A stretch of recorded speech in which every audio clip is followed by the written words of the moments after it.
Hi, my name's Dick, John Dick, here again to fill your ear hole with my scummy goodness. In this video development blog, we'll talk about climbing and vaulting. For those of you who still don't know, Scum is an open-world survival game set in the near future with a realistic approach to gameplay. To be honest with you, we never considered mentioning vaulting and climbing as features, but since some other games advertise them as their main feature, we decided to at least explain how they'll work in Scum. Picture yourself as this well-built guy enjoying his run when suddenly you get surrounded by a group of drunks leaving the club early in the morning. Luckily for you, Scum allows you to keep your momentum and move fluidly through the level to avoid accidental pukes. But before we get into the details, we have to go back in time to explain how everything started. God, I love this part. Before we even started working on Scum, we tried many different survival games to experience the best and the worst that they can offer to players. One of them had this particular problem with basic things like doors. In this section, we've recreated a scenario that happened to us in that particular game on more than one occasion. Also, things could get a lot worse if someone was chasing you because these damn doors would stop you or push you aside most of the time, resulting in frustration and sometimes even death. So we decided the doors will have to open in a way to allow player movement to be fluid. This might be a small thing, but in combination with vaulting and climbing, it turned out to be a great feature. In some occasions, the best features in games are those that you don't notice when they happen. The idea is to keep the player concentrating on important stuff and to reduce the amount of frustration when performing repetitive, simple tasks. Now let's talk about vaulting and climbing. Here you have two very old pals, Stan on the left and Oliver on the right. They have different body attributes and different skills because, after all, they're different, unique people. In Scum, all characters are unique and all their attributes and knowledge can be changed in the game, as they are subject to change in real life. Notice that not only they are moving at different paces, their vaulting and climbing speeds are also different.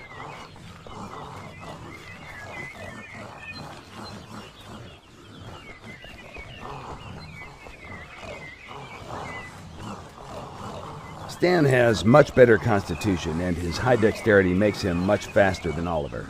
He also has a lot more stamina and can run for a longer time. On the other hand, Oliver is a very smart guy and he has a big juicy brain. Having a friend in need is great, but having a slower buddy when zombies are chasing you, that's a lifesaver. In this part, you can see two guys that are physically identical, but they're packed with a different amount of gear.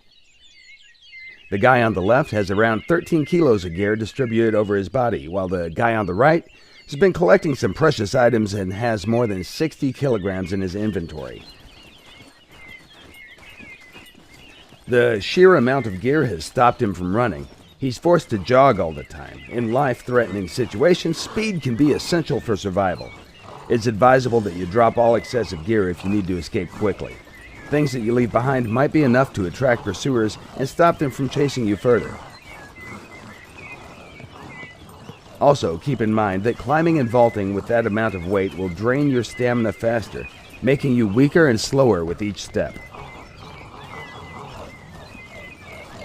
From all you've seen so far, it's clear that you don't have to go around obstacles like in some survival games, searching for broken fences or doors to go through. We made vaulting and climbing in order to allow players to move continuously through the level, but we also made them in a way that your character's abilities and gear will influence them all the time. It's easy to see that some animations are not perfect, some of them even look funny, but hell, if you want to see more funny stuff, you should see our budget too. However, climbing and vaulting mechanics work really well, and visuals can be easily polished during early access. Just imagine what else can be done if you show us some love. Who knows? Maybe one day we'll have free climbing and parkour in the game also.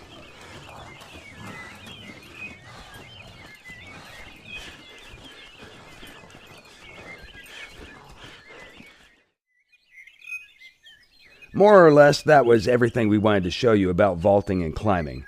As we've said before, it's nothing special. It's just a feature that'll keep you focused on the gameplay instead of going crazy trying to get through a door. Furthermore, there are a lot of questions about the release date and if there will be a testing phase or not. The game has entered the first closed pre-alpha testing phase. We have a squad of badass U.S. Marines testing the game as we speak. Thank you for watching, and be sure to follow us on Facebook, Twitter, and our development blog at www.scumgame.com to find out more about things that will follow the first testing phase. Ooh-ah! By the way, did you notice this little cool thing that we did in the background? Watch closer.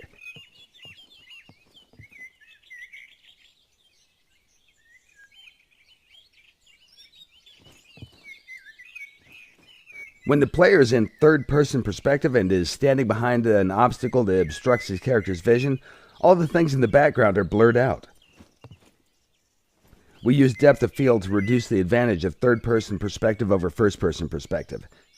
The best thing is that it wasn't entirely our idea. It actually came from the Steam community pages, and we thought it would be great to have it in the game. It still has to be tested, though, but how cool is that? The game hasn't even been released yet, and we've already implemented some features requested by our community. That's you. Love you guys. You're great. Until next time, dick out for Scum.